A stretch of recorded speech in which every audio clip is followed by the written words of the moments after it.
Buonasera a tutti, ben ritrovati e siamo arrivati al secondo appuntamento della quinta edizione della Resistenza sul celluloide, un'edizione, come abbiamo detto martedì, un po' strana perché è la riprogrammazione di quanto avevamo pensato per il mese di aprile, già calendarizzato, e quindi abbiamo dovuto rivedere tutti i progetti che avevamo con Pepe Manias, in particolare, che è la mente di questa iniziativa.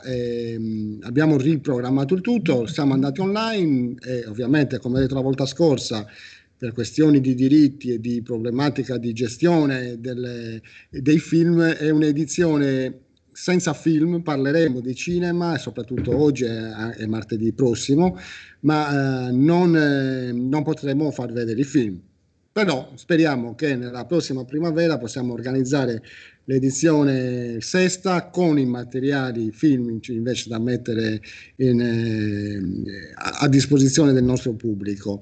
Oggi il secondo appuntamento, l'ho già nominato, abbiamo ospite Giuseppe Manias, che potremmo dire che è quasi il direttore artistico di questa rassegna, perché insieme a lui abbiamo pensato, diciamo quello che attiva i contatti ogni anno per le diverse edizioni che abbiamo fatto, e con i registi e con gli ospiti che abbiamo sempre ospitato qui al Centro Servizi Culturali.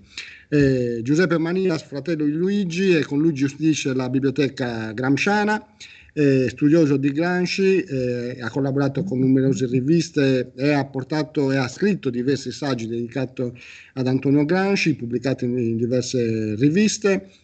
Nel 2018 ha pubblicato un saggio scritto insieme a Daniele Sanna sui martiri di Sutri, che è uscito all'interno del volume La Sardegna e la guerra di liberazione. Ma a me piace anche invece sottolineare un altro aspetto del curriculum di Giuseppe Manias, l'aspetto operatore culturale di alto livello che costantemente nei luoghi dove lui opera, biblioteche o i progetti dove opera, applica quella, diciamo, aspetto fondamentale dell'operatore culturale di fare l'operatore sociale all'interno della realtà dove opera. Ha la grande capacità di far rete nei territori dove abitualmente interviene nelle biblioteche o nei progetti. Cito una delle ultime cose importanti che Pepe ha portato avanti, ed è il Festival Strangius di Serramanna, dove l'ultima edizione, che purtroppo è stata un po' rallentata dal Covid, invece è stato allo stesso tempo un successo perché è riuscita a coinvolgere la comunità di Serramanna all'interno di queste attività come nelle precedenti edizioni.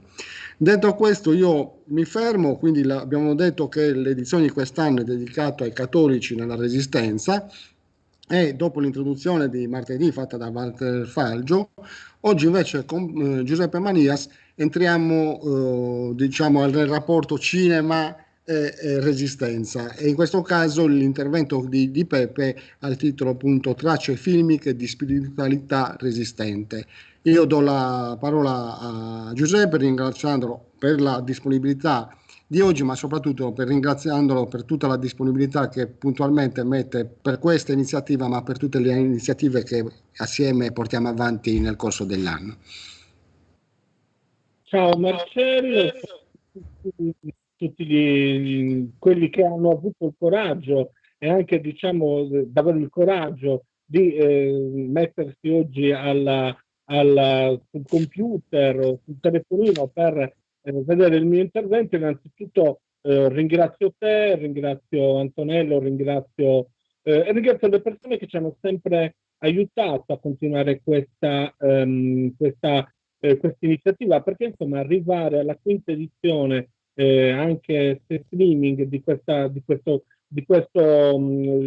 resistenza su celluloide è comunque una cosa molto importante. Quello che voglio dire è che le operazioni che si devono fare sono quelle di sensibilizzare la gente e di dare la possibilità di interazione.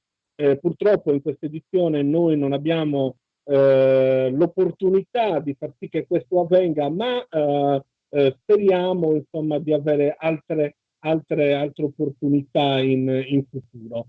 Il tema di oggi è un tema molto particolare perché è un tema in cui l'analisi di queste tracce filmiche ci dà l'opportunità di affrontare, ovvero quella della resistenza dei cattolici. Vorrei iniziare col segnalare a tutti, anche perché poi quasi tutte queste tracce filmiche si trovano su YouTube o su altri strumenti come Vimeo, un documentario fatto dal 2016, prodotto da TV2000, che è la TV insomma, della CEI, intitolato Noi ribelli per amore di Caterina Dall'Oglio e Andrea Postiglione. Tra le varie testimonianze dei partigiani, appunto Ribelli per amore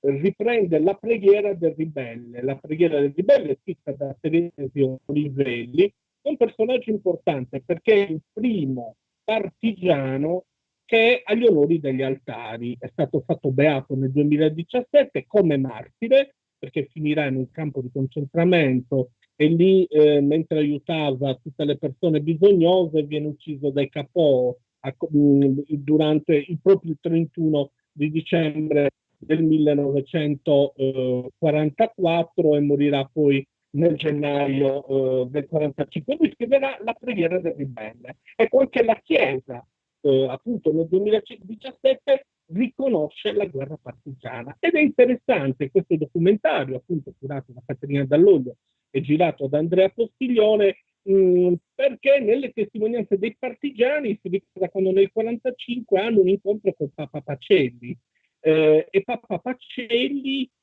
dice a loro per farsi riconoscere cantano la Valsugana, lui si gira da loro e gli dice ci sono i partigiani, e parla uno di loro dicendo la loro lotta, che la loro lotta era stata fatta all'insegna della fede cristiana, e lui dice è molto bella la testimonianza di questo partigiano che poi quando viene intervistato era cieco, era già diventato cieco, e dice se voi avete combattuto per il bene della religione, della fede, allora è stata una buona lotta. Se e lui dice io ci sono rimasto malissimo da questo intervento del Papa. Ecco, quindi ci sono le situazioni di contrasto all'interno della resistenza cattolica, ed è interessante la testimonianza, oggi parliamo di tracce filmiche, di un uomo di cinema, uno degli uomini più importanti all'interno della politica cinematografica dello scorso secolo, che era Gianluigi Rondi, per anni presidente della Biennale di Venezia, critico importantissimo legato alla politica, che da tutti, se non si conosce la storia di Gianluigi Rondi, veniva considerato un uomo di destra o comunque un uomo molto conservatore, e invece è uno che partecipò alla resistenza. Tanto che nella sua testimonianza, appunto, ripeto, lo si può vedere su YouTube, Noi ribelli per amore di Caterina Dall'Oglio e Andrea Postiglione del 2016, lui dice, quando mi attaccavano da sinistra, qualcuno mi suggeriva di dire ma perché non dici che hai fatto la resistenza, che hai salvato delle persone? E lui dice no, perché noi non abbiamo mai voluto esporci nella nostra identità di resistenza. In effetti un intervento di un altro partigiano di Rieti, sempre all'interno dello stesso documentario, dice le sinistre hanno egemonizzato la resistenza, non lo dice in modo polemico, dice ma loro facevano il loro lavoro e noi che non abbiamo avuto il coraggio di dire tutto quello che abbiamo fatto. Allora questo è un bellissimo documentario da cui partire per un'analisi di tutto quello che accade. Ci sono altri bei documentari sulla resistenza cattolica. Uno di questi è un documentario molto bello che penso che anche il direttore abbia visto in passato, che è il documentario sulla resistenza delle Aquile Randagge di Bruno Testori, con montaggio di un bravissimo montatore della RAI, Igor Francescato, del 2015, che parla della resistenza delle Aquile Randagge. Molto interessante. Sì, è molto interessante anche perché il titolo è Un giorno in più del fascismo. Perché? Perché un giorno in più del fascismo è l'obiettivo che si erano dati gli appartenenti del gruppo Asci di Milano, riuniti il 22 aprile del 1928 dopo la legge fascistissima del 9 gennaio del 1927 che aveva decretato lo scioglimento dei reparti scout. E quindi loro fanno una vera e propria resistenza, servono tantissimi ebrei che fanno passare nelle strade delle Alpi salvandoli da un sicuro martirio ed è un documentario molto bello. Esiste anche una fiction che io non ho visto, ma forse il mega direttore ha visto, che si intitola Aquile e Randagie di Gianni Aureli del 2019, di cui non mi parlano in modo così entusiastico. Però il documentario davvero lo segnalo perché è un documentario di Bruno Tessori, tra l'altro autore anche di un bellissimo documentario su Medio Basso, e adesso sta lavorando su queste cose in Sardegna, ed è veramente un bellissimo documentario che ci fa capire la resistenza degli scout. Ma adesso vorrei partire con una carrellata di quella che è la fiction e non si può non iniziare con quello che è uno dei più grandi rappresentanti del neorealismo italiano, che è Roberto Rossellini, che dal 1945 fa la cosiddetta trilogia della Resistenza. E il primo film è Roma, città aperta. Come città aperta c'è la Palma d'Oro, è un film anche molto discusso. C'è stato un film fatto da Carlo Lizzani intitolato Celluloide, che narra la nascita di questo film, come nasce. E noi dobbiamo parlare di tracce di spiritualità, e c'è un eccezionale Aldo Fabrizi che interpreta Don Pietro. Don Pietro, che è rappresentante appunto dei cattolici e che collabora con i partigiani. Morirà anche lui, ecco, un Aldo Fabrizi veramente eccezionale, e morirà anche lui insieme al capo di questi partigiani da Roma, che è Giorgio Manfredi, militare comunista, e lui ha davvero una forza notevolissima. Il personaggio che interpreta appunto Aldo Fabrizi è un personaggio che si ispira comunque sia che si ispira a due rappresentanti della resistenza cattolica romana. Uno è Don Giuseppe Morosini. Don Giuseppe Morosini viene fucilato a Roma ed era un prete che dava assistenza agli sbandati. Che erano gli sbandati? Gli sbandati erano i soldati senza banda, ovvero che quelli dopo l'8 settembre si erano trovati senza avere una guida, senza poter appartenere a niente, quindi non avevano aderito alla resistenza, e uno dei casi, il caso appunto dei martiri di Sutri, e lui li assisteva, viene per questa sua attività preso e fucilato. E Don Pietro Pappagallo, di cui non vorrei discuterne, parlarne, altrimenti si arrabbia l'amico Gianfranco Albano, e quindi sicuramente se ne parlerà in modo molto più dettagliato martedì. Per quanto riguarda la spiritualità all'interno di questo Don Pietro, interpretato in modo eccezionale da Aldo Fabrizi, è interessante nel momento in cui lui sta per morire, sta per essere fucilato, muore, quindi fucilano Luigi, il partigiano Luigi, e lui proferisce questa frase che sembrerebbe poco cristiana. Lui dice: finite, Revato uccide la sua anima e avete ucciso soltanto il suo corpo. Questo aggiunge: maledetti, maledetti, sarete schiacciati nella polvere come dei vermi maledetti.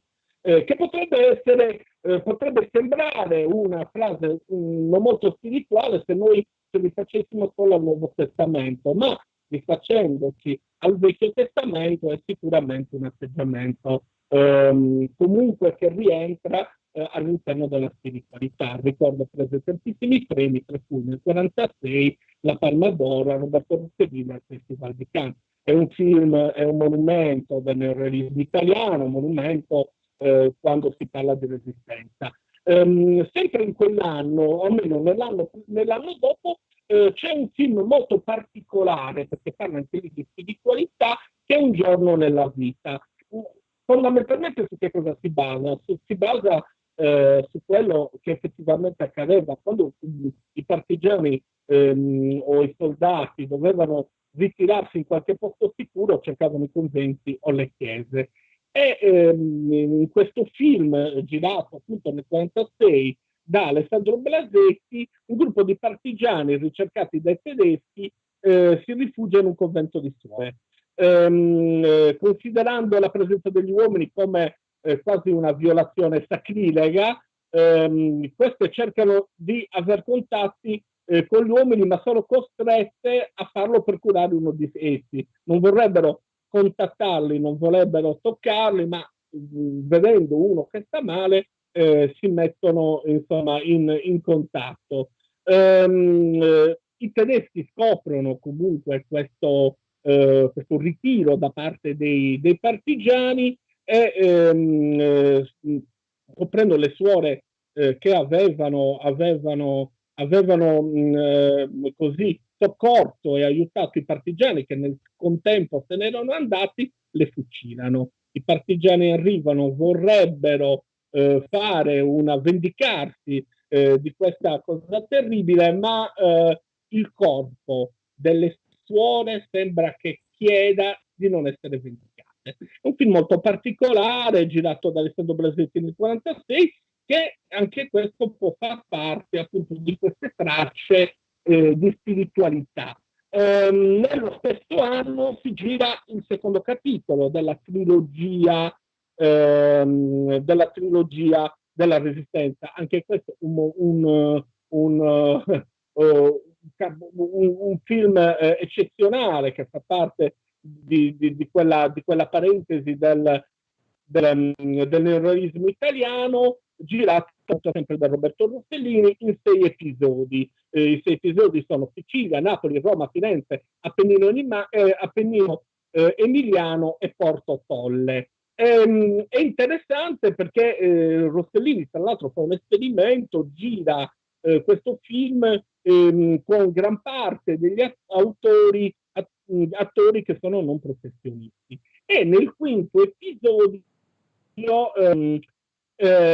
narra l'avanzata anglo-americana e quindi il contatto dei 3 cappellani militari americani in un convento di francescani. Ed è molto interessante perché questo davvero è un'analisi sulla spiritualità, sulle differenze particolari. Uno dei 3 cappellani militari è cattolico, ma l'altro è ebreo e protestante. Per cui uno dei monaci di questo monastero vorrebbe, sebbene abbia la carità cristiana, di accoglierli, considera loro un po' come anime perdute e quindi invoca la conversione al cattolicesimo. Anche questa è una parentesi molto interessante su cui discutere e riflettere. Sempre un film capostipite considerato importante che noi abbiamo avuto l'opportunità anche di far vedere, anche perché il Centro Servizi Culturali, adesso faccio un po' di complimenti anch'io, era l'unico che aveva questa pellicola che il sole sorge ancora di Aldo Vergano, e tra l'altro venne a presentarlo, mi fa piacere anche salutarla perché ha sempre dato una grossissima mano d'aiuto per questa nostra rassegna, venne a presentarlo Giulia Mazzarelli e Aldo Vergano parla di uno dei film più importanti, Il sole sorge ancora, sulla resistenza. Nel saccheggiare questo paese viene fucilato anche Don Camillo, il parroco del paese, perché nel nord i parroci aiutano i partigiani. E davvero il documentario di cui parlavo della Dall'Oglio ci fa capire molte cose di quello che fecero i preti, molto coraggiosi nei confronti della resistenza. Mi sono dimenticato prima di parlare di un altro documentario, anche quello presentato sempre da Giulia, che abbiamo fatto vedere, che è La donna nella resistenza della grande regista Liliana Cavani. E lì vengono intervistate esponenti, donne importanti che fecero la resistenza e soprattutto due che appartengono al mondo cattolico. Una è Tina Anselmi, che era stata partigiana, ma che poi diventerà primo ministro donna in Italia, poi presidente anche del Museo della Resistenza a Roma, dell'ISMI, dell'Istituto. È un personaggio di una dignità, capacità altissima, in cui lei parlava sempre della Resistenza, in cui faceva partire tutte le sue idee, e un'altra è Suor Gaetana dal carcere di Santa Verdiana. Quindi anche lì nell'intervista delle donne ci sono esponenti del mondo cattolico. Quando si parla di resistenza, si pensa al martirio dei sette fratelli Cervi. I sette fratelli Cervi erano tutte persone provenienti dal cattolico, sia il padre Alcide che tutti i suoi sette figli. C'è un film girato nel 1968 da Gianni Puccini, che tra l'altro morirà poco prima di finire il film, ma comunque un film molto interessante, in cui l'assistente di regia era tra l'altro Gianni Amelio, che aveva girato con lui già 3 film, con uno splendido Gianmaria Volonté, che in modo molto fedele racconta la storia dei Sette Fratelli Cervi. È un film del 1968. E poi mi fa molto piacere parlare di questo film, che è un film che non tutti conoscono, ma un film molto importante, perché è un film che si basa su un fatto di cronaca, ovvero Quel giorno Dio non c'era. È un film di Osvaldo Cipriani del 1970. Il cosiddetto caso De Fregger. Chi era De Fregger? De Fregger era un capitano dell'esercito nazista che arriva in Italia e che nel 1944 a Siletto di Camarda, sull'Appennino abruzzese, che cosa fa? Dà l'ordine di fare una strage, una delle stragi meno conosciute, ma comunque uccidono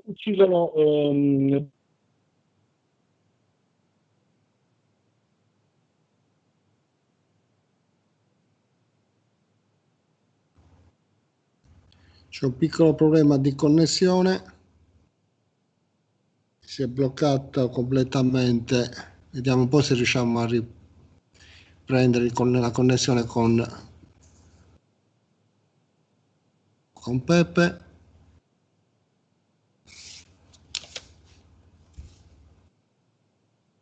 Che facciamo?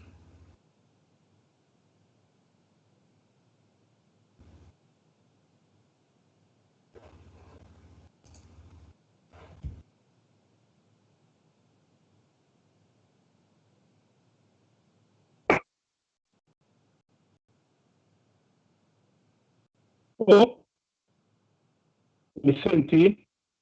Pronto? Ecco, adesso sì, ti avevamo perso, è andata via la connessione che sta dando un po' di problemi. Ma sta dando problemi la mia o la vostra? La tua. Sono su Adesso, wifi, adesso, ce ti, l'ho. adesso ti rivediamo meglio. Prima ti abbiamo proprio perso. Dai, riparti. No, no, non c'è problema. Mi scuso anche con chi ha il coraggio ancora di ascoltarmi. Il bello della diretta, si dice. E questo è il caso Covid ed è il caso appunto di De Fregger. Che cosa accade? Accade che a Siletto di Camarta avviene questa strage con una rappresaglia da parte dei nazisti. Questo è un fatto proprio di cronaca in cui uccidono le persone. Il parroco va da dai tedeschi che decidono di uccidere queste persone, dice che loro non possono fare niente perché c'è un ordine impartito dal capitano De Frege. Di questi atti ce ne sono centinaia, migliaia, così, centinaia, tantissimi comunque, in tutta la storia delle guerre, in tutta la storia delle repressioni. Ma perché è interessante questo? Perché il capitano De Frege, una volta finito la guerra, ritorna in Germania, diventa sacerdote e diventa vescovo. E questo, e i giornali italiani fanno un'agine, nel 68 sull'Espresso, sull'Europeo, esce il caso De Frege. Il Vaticano fa di tutto per non farlo processare, viene processato in Germania nel 70 e viene assolto. Lui dirà la stessa scusa che tutti avevano, oppure la stessa motivazione che tutti pongono, che sì, lui sottostava a ordini superiori. È un film da vedere con l'ottica della cronaca, ecco, quel giorno, intitolato anche in modo un po' polemico, quel giorno Dio non c'era, ma in una chiacchierata come la nostra mi sembrava fondamentale parlare di questo.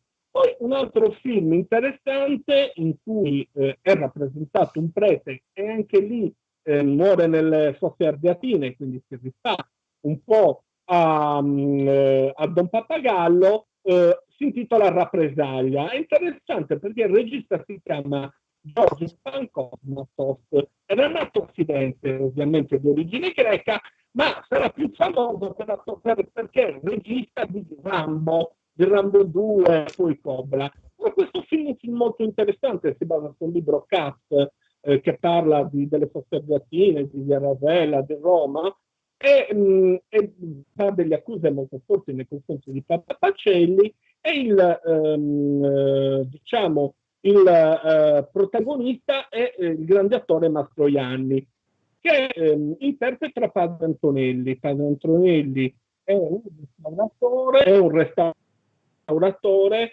che però aiuta i partigiani, quelli che vanno a restaurare con lui, quelli che gli danno mano d'aiuto. Alla fine lui verrà preso, portato alle fosse ardeatine, cercano di farlo uscire, ma toglie gli albiti talari e decide di morire in questo martirio. Che questo è abbastanza, c'è anche Kappler, ecco, viene rappresentato Kappler, quindi è una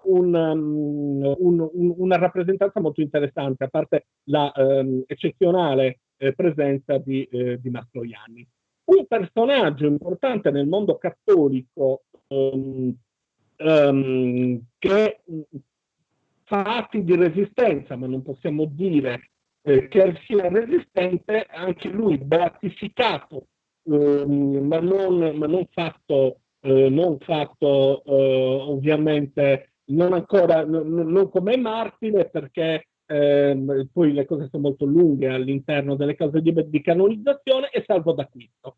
Notissimo Salvo d'Acquisto, carabiniere che si immola per salvare, ma non riesce, per salvare la popolazione di cui lui è lì in servizio, e c'è un film girato da Romolo Guerrieri del 1974, oltre a uno sceneggiato che uscirà intorno agli anni 90.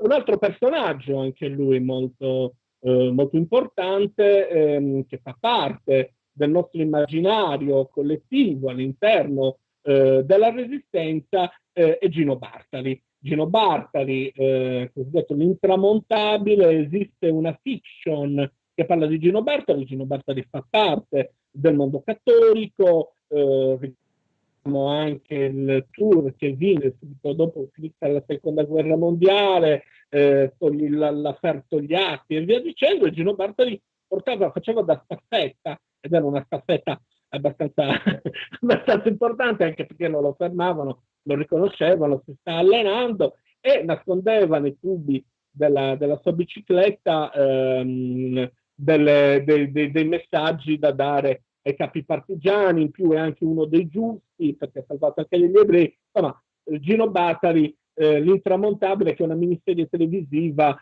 uscita appunto nel 2006. girata da Alberto Negrin. Non parlo di un altro film da segnalare, che è La buona battaglia di non Pietro Pappagallo, appunto girato da Gianfranco Albano, perché ne parleremo in modo molto più succinto martedì. Voglio concludere però con un altro documentario. Il documentario si chiama La resistenza tra scelta e martirio, che è un documentario girato nel 2014 con regia di Enrico Cerasuolo e con la consulenza di uno dei più grandi storici della storia contemporanea che si occupa di resistenza, appunto Giovanni De Luna, purtroppo juventino, ma questo non c'entra, insomma, che comunque insomma, per drammatizzare, è comunque un libro, è un documentario molto importante perché all'interno della resistenza piemontese mette tre esponenti di spiritualità differenti. Uno è il grande Willy Jervis valdese, una è Lelletta d'Isola, tra l'altro in cui è iniziato anche per lei un processo di canonizzazione, e l'altro è l'ebreo Emanuele Artom. Abbiamo in questo documentario, per quello ho voluto concludere il mio intervento con questo documentario, perché riprende appunto tre spiritualità differenti che volevano un'Italia migliore, e come dice una testimonianza di quel documentario, Noi ribelli per amore, volevano che l'Italia non fosse più condannata contro la libertà. Uno di loro dice: a me più che partigiano mi piacerebbe essere chiamato, come avevo la mia medaglia, testimone della libertà, ed è quello che vogliono fare anche questi cattolici per poter insomma migliorare le sorti dell'Italia e le sorti delle persone. Grazie dell'attenzione. Allora, grazie Giuseppe. Peccato per alcuni problemi di connessione, ma l'intervento molto interessante. Sicuramente uno degli aspetti negativi della nostra edizione di quest'anno è la non possibilità di dialogare col pubblico per aprire un dibattito, perché l'intervento che tu hai portato avanti è molto interessante, offre molti spunti, ci ha permesso di fare veramente un mini viaggio all'interno di quella che è la rappresentazione filmica della resistenza dei cattolici, che è un tema che è interessante da portare avanti e da sviluppare. Quindi insomma io ti ringrazio per la capacità anche di sintesi, di rendere in neanche 30 minuti un discorso così impegnativo e interessante. Sicuramente poi martedì, insieme a Gianfranco Albano, avremo la possibilità di entrare nel dettaglio di invece uno di questi personaggi, quindi con Don Pappagallo, e di come Gianfranco Albano ha affrontato la rappresentazione, quindi raccontare attraverso il cinema questa storia della resistenza. Ti ringrazio veramente, perché è molto prezioso questo contributo. Mi dispiace solo che ci siano stati questi problemi di connessione che non hanno permesso in alcuni, ma per piccoli momenti, di percepire qualche pezzo di parola. Noi diamo l'appuntamento adesso a martedì prossimo. O vuoi aggiungere qualche altra cosa, Giuseppe, nel frattempo? Va benissimo, insomma, la sintesi è dovuta anche al fatto che poi in una carrellata così succinta dei film, questi film si possono essere visti attraverso anche YouTube, attraverso anche altri canali, e quindi si può sempre approfondire. Ecco, spero di aver fatto qualche novità di alcune cose che secondo me non si conoscevano, come appunto ad esempio il caso Defregger, un caso poi quasi del tutto dimenticato, ma che il film del 1970 testimonia in modo molto, molto specifico. Io ti ringrazio anche per la segnalazione che hai fatto per il materiale, alcuni dei materiali anche rari che il centro custodisce, quindi io, nella speranza di poter riaprire a breve almeno il prestito e anche la visione nelle postazioni audiovisive qui al centro servizi. Ricordo che molti dei materiali citati da Giuseppe li abbiamo, così come è un bel catalogo dedicato alla Resistenza, e anche alcune pubblicazioni sul cinema e la Resistenza. Quindi insomma ne approfitto anche per segnalare questi lavori che sono disponibili per l'utenza del Centro Servizi Culturali. Detto questo, allora Giuseppe, io ti ringrazio, ci vediamo martedì, sperando anche con una connessione un po' più arzilla da quelle parti, perché avremo ospite Gianfranco Albano e appunto parleremo, il titolo dell'intervento sarà Continuare la buona battaglia Don Pietro Pappagallo, che prende appunto spunto dal titolo del suo film, La buona battaglia.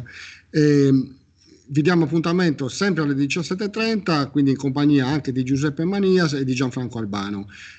Buona serata a tutti, ricordo che poi l'intervento di Giuseppe rimarrà nel nostro canale YouTube e rimarrà a disposizione nel tempo. Buona serata a tutti, ancora grazie a Giuseppe, grazie alla Biblioteca Gramsciana e grazie all'Isasco, con il quale assieme facciamo l'organizzazione di questa rassegna. Buonasera a tutti.